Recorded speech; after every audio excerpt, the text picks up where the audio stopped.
Bonjour, bonsoir, bienvenue à tous et à toutes. Je suis vraiment très content de vous retrouver pour un nouveau direct et aujourd'hui, il sera question de douleur. On va parler donc de douleur, comment soulager la douleur et particulièrement les douleurs invalidantes. Souvenez-vous que les conseils que je vous donne aujourd'hui ne remplacent pas ceux d'un professionnel de la santé et encore moins un examen ou une évaluation et vous devez adapter aussi tous les conseils, les exercices à votre condition et certains aussi pourraient en fait ne pas convenir.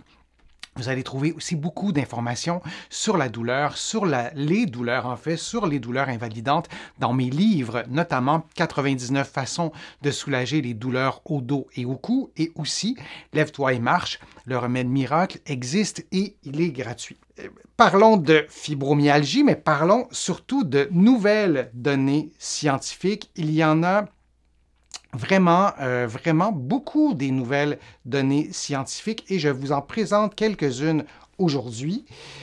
Elles sont pour la plupart tirées d'une étude que je vais vous montrer le titre à l'écran. Donc, c'est en anglais, Fibromyalgia One Year in Review. Vous pourrez la retrouver sur le web. C'est en anglais, mais ça se lit quand même, ça se lit bien. On n'a pas à avoir des connaissances postdoctorales pour comprendre l'article. Et ça vous donnera aussi une idée du nombre d'études et de bonnes études scientifiques qui sont produites chaque année et qui nous permettent de mieux comprendre notamment la fibromyalgie. Alors, je vous présente ces données-là et je vous les présente aussi pour vous donner un peu d'espoir pour pouvoir prendre soin de vous et pour pouvoir peut-être un peu percevoir une lumière au bout du tunnel. Alors, je vous en présente plusieurs et celle-ci m'a interpellé particulièrement.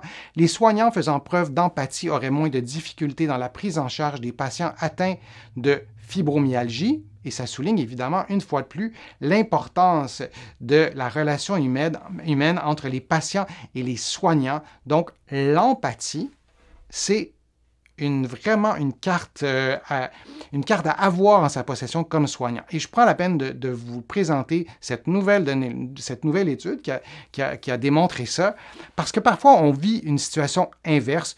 Évidemment, pas tout le monde. Il y a beaucoup de personnes qui sont atteintes de fibromyalgie, qui sont suivies par des professionnels de la santé très empathiques.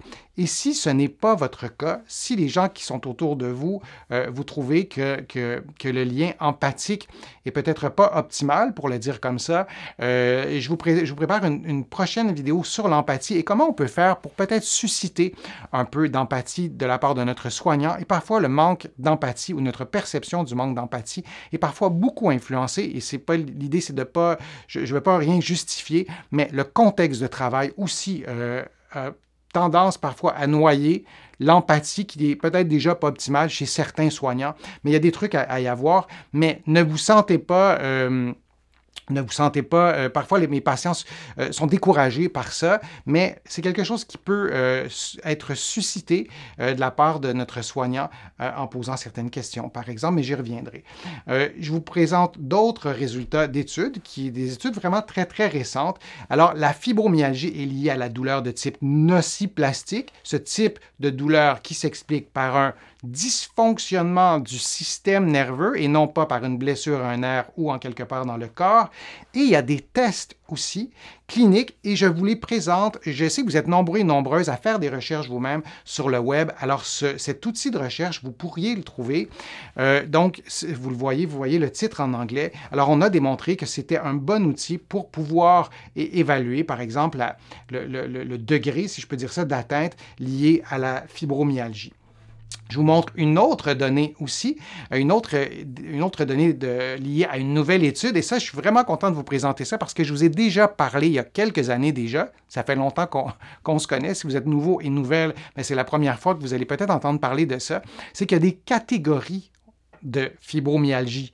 Et je crois que j'ai fait une chronique à la télé il y a environ 5 ans et je parlais de ça, qu'on devrait catégoriser les différents types de fibromyalgie. C'est un peu comme les cancers. Si on va voir le médecin ne nous dit pas « vous avez un cancer », vous avez un cancer du poumon, vous avez une leucémie, et il y a plusieurs types de cancer du poumon, par exemple.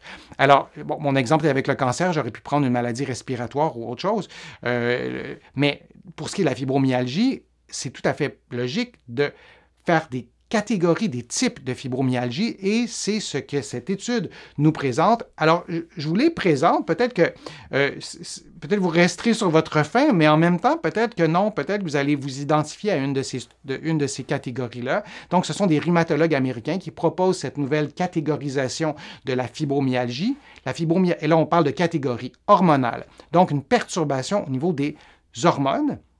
On a une autre catégorie aussi qui peut sembler semblable, donc une catégorie, donc une fibromyalgie neuro-endocrine, on pourrait peut-être le dire différemment, mais qui est liée peut-être aux organes qui produisent les hormones, au système nerveux aussi qui est en relation avec les hormones. Une troisième catégorie, psychologique. La question revient souvent aussi. Est-ce que la fibromyalgie, c'est quelque chose de psychologique? Et parfois, ça peut nous choquer si on est nous-mêmes atteints de fibromyalgie, mais oui, il y a des types de fibromyalgie qui sont étroitement liés, par exemple, aux dépressions, aux symptômes dépressifs, à l'anxiété. Et là, l'idée, c'est pas de se culpabiliser, de dire que, bon, je suis en dépression, c'est de ma faute. Non, non. Mais il y a des types, des catégories ou des personnes qui ont la fibromyalgie et qui sont plus à risque, par exemple, de dépression. Alors, ça serait leur troisième catégorie à ces rhumatologues américains. Et il y a aussi une catégorie inflammatoire. J'ai vu des patients qui avaient la fibromyalgie, qui avaient vraiment des réactions inflammatoires visibles. Et il y en a d'autres qui n'ont pas de signes objectifs. Alors, c'est intéressant de penser à ce type de catégorie et une catégorie neuropathique. Donc, une fibromyalgie qui est associée à une blessure, pour le dire simplement, des nerfs, soit des nerfs périphériques ou des nerfs qui sont dans la moelle épinière, par exemple. Alors, ce sont en fait leurs catégories et évidemment, les chercheurs mentionnent que des recherches devront être menées pour vérifier, compléter et décrire pleinement ces catégories, mais ce sont des pistes de réflexion pour les chercheurs, mais aussi pour nous, les cliniciens, et pour vous ou vos proches, pour les personnes qui vivent avec la fibromyalgie. Et encore une fois, ça nous donne des pistes de réflexion pour prendre soin de soi et pour pouvoir avoir un traitement qui est plus adéquat et parfois aussi nourrir des discussions qu'on a avec les personnes qui nous soignent, les professionnels de la santé qui nous soignent. Un autre résultat d'étude, donc, est ce que les chercheurs concluent. Donc, ils ont étudié plusieurs études. Donc, ces études tendent à démontrer que la fibromyalgie, elle est liée à la neuroinflammation, à l'inflammation des nerfs. Et celle-ci, cette neuroinflammation, serait entre autres associée à l'hyperexcitabilité du système nerveux. Et on pense à certaines hormones comme les corticostéroïdes que le corps produit, qui pourrait aussi être associé à cette hyperexcitabilité-là. Alors, on est dans quelque chose de mesurable, de très concret. Lorsqu'on a la fibromyalgie, parfois, on se fait dire, bon, c'est dans ta tête, c'est quelque chose qu'on ne peut pas mesurer d'aucune façon. C'est faux. Il y a plusieurs tests pour le mesurer. Et cette étude parle de neuroinflammation. Et de la neuroinflammation, ce n'est pas quelque chose de psychologique, c'est quelque chose de biochimique. On continue avec ces résultats d'études. Donc, la fibromyalgie serait plus fréquemment associée à un IMC, l'indice de masse corporelle. Donc, ce calcul mathématique, je vous en parle dans d'autres vidéos sur ma chaîne. Je vous laisse aller les voir quand vous aurez du temps. Mais donc, cet indice qui mesure ce rapport entre notre poids et notre taille, ce qui donne un chiffre qu'on appelle l'IMC. Et donc, l'IMC, chez les personnes qui ont la fibromyalgie, serait plus fréquemment élevé et aussi, on verrait plus fréquemment une intolérance au glucose, pour le dire vraiment très simplement. C'est comme un prédiabète. On n'est pas diabétique, mais on a une intolérance au glucose. Le risque est plus élevé. On a vu tout à l'heure qu'il y a probablement différentes catégories de fibromyalgie. Alors, vous comprenez, dans ce que je vous présente aujourd'hui, l'idée, c'est surtout pas de mettre tout le monde dans le même panier. Quand on parle d'IMC élevé, on parle de surpoids, on parle d'obésité. C'est un sujet qui est sensible, mais on le voit plus fréquemment, ou on le verrait plus fréquemment. C'est des résultats de recherche. Il faut toujours faire attention à la généralisation, mais plus fréquemment chez les personnes qui ont la fibromyalgie. Et donc, le risque d'accident vasculaire serait accru D'où l'importance du dépistage du syndrome métabolique. Le syndrome métabolique, c'est un diagnostic qui se pose de façon complexe, mais si je le résume, bien, en général, on a une obésité abdominale et on a des tests à une prise de sang, des résultats spécifiques. Alors, on est plus à risque, par exemple, de maladies cardiovasculaires, d'AVC, de crise cardiaque. Votre médecin est au fait du syndrome métabolique. Alors, si on a la fibromyalgie, c'est intéressant de faire un suivi régulier parce que ces personnes sont plus à risque, notamment d'avoir des problèmes ou des risques d'accident, d'avoir un accident vasculaire. Donc, le dépistage est absolument fondamental. Un autre résultat d'étude qui, moi, me choque, c'est un sujet qu'on entend vraiment souvent parler dans l'actualité depuis plusieurs années, mais il y a des études qui confirment une association entre la fibromyalgie adulte. Je parle vraiment de... J'ai mis adulte entre parenthèses parce que des enfants peuvent avoir aussi la fibromyalgie. Et l'étude que je vous présente, ça a été faite. La conclusion est vraiment pour la fibromyalgie adulte. Et donc, il y a des liens entre la fibromyalgie et l'exposition à ces facteurs de stress. Alors, c'est des choses qui sont dures. La violence physique, la violence sexuelle, la violence émotionnelle et aussi les traumatismes médicaux, qui est une catégorie qui inclut plusieurs choses, mais donc des traumatismes qu'on vit en lien avec les traitements qu'on reçoit, pour le dire de façon très générale. Et donc, on fait des liens beaucoup plus souvent. Et c'est parfois des éléments qu'on n'aborde pas. Souvent, on est peut-être parfois timide, on ne veut pas en parler pour plein de raisons. Et moi, je ne suis pas psychologue, donc je ne veux pas entrer trop dans ces sujets-là qui sont très sensibles, mais on l'observe, il y a des liens à faire beaucoup plus fréquents, par exemple, que dans la population en général. Et dans les pistes de traitement, bien, il faut en tenir compte aussi. Et c'est probablement pas uniquement un programme d'exercice pour les abdominaux qui va nous permettre d'aller creuser un peu plus s'il y a des liens avec notamment la violence qu'on a subie, à l'âge adulte ou durant l'enfance. Et cela pourrait être lié à des mécanismes, encore une fois, qui seraient liés aux hormones. Donc, on ne parle pas souvent de ça et on devrait en parler un petit peu plus. Un autre résultat d'étude qui est aussi fascinant, c'est qu'être bien informé sur la fibromyalgie doit faire partie du processus thérapeutique. Et ce que ça nous dit, c'est que les informations transmises aux personnes atteintes de fibromyalgie ont des effets positifs sur leurs conditions. Quand on est mieux informé, on prend de meilleures décisions pour notre santé, et je vous dirais en étant bien informé, parce qu'il y a vraiment de tout et de n'importe quoi qui se dit sur la fibromyalgie. Peut-être consulter des personnes ou des sites web ou des professionnels de la santé, donc qui ont des compétences dans ça, et de vérifier aussi ce qu'on nous dit. Je vous ai donné le titre de cette étude-là. Vous pourrez aller aussi creuser un petit peu plus, mais c'est important de s'informer. Et puisque les nouvelles informations, il y en a vraiment beaucoup, je vous le disais, si on se résigne puis on ne s'informe pas, parfois on passe à côté d'éléments qui pourraient nous aider à prendre soin de notre santé. Un autre résultat d'étude, et on est on approche la fin de ce que je veux vous présenter sur la fibromyalgie. Donc, les thérapies qui tiennent compte de plusieurs aspects de la santé entraînerait des améliorations significatives de la douleur, de la kinésiophobie, de la fonction physique et du déficit fonctionnel, des thérapies qui tiennent compte de plusieurs aspects de la santé. J'ai un peu résumé la conclusion des chercheurs, mais si on utilise des thérapies qui sont passives et actives, donc des thérapies passives, ça peut être des médicaments, des thérapies actives, ça peut être des exercices ou un changement d'habitude de vie.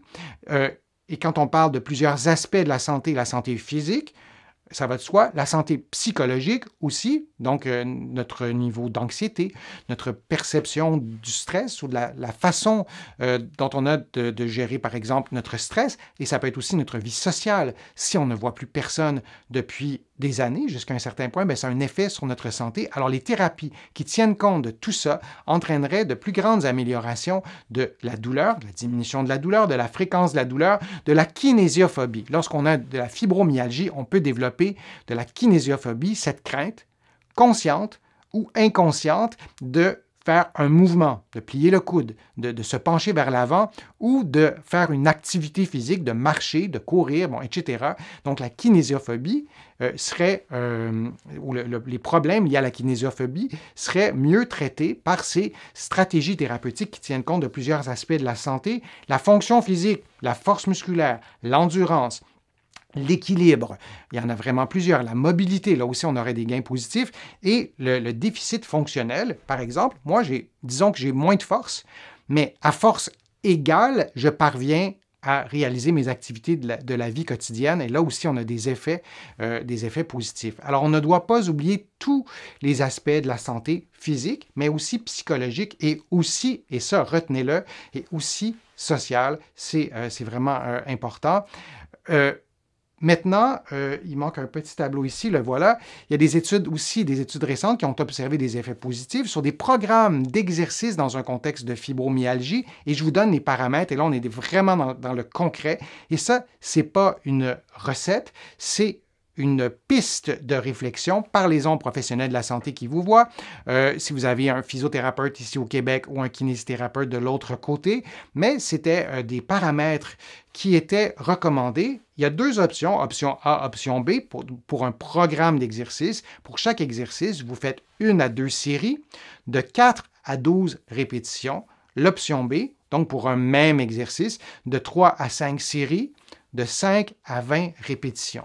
La fréquence du programme d'exercice 2 fois par semaine, la durée du programme 8 à 12 semaines, oui, et l'intensité de 40 à 80 de l'effort maximum. Je veux vous donner quelques précisions.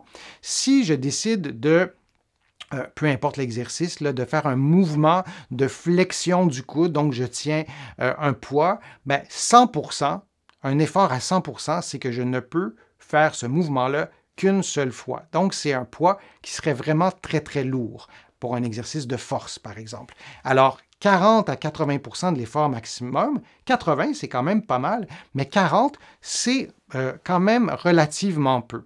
Alors, c'est important dans un contexte de fibromyalgie, dans plusieurs contextes, donc de se faire un programme d'exercice et d'adapter tous les paramètres à vos capacités physiques.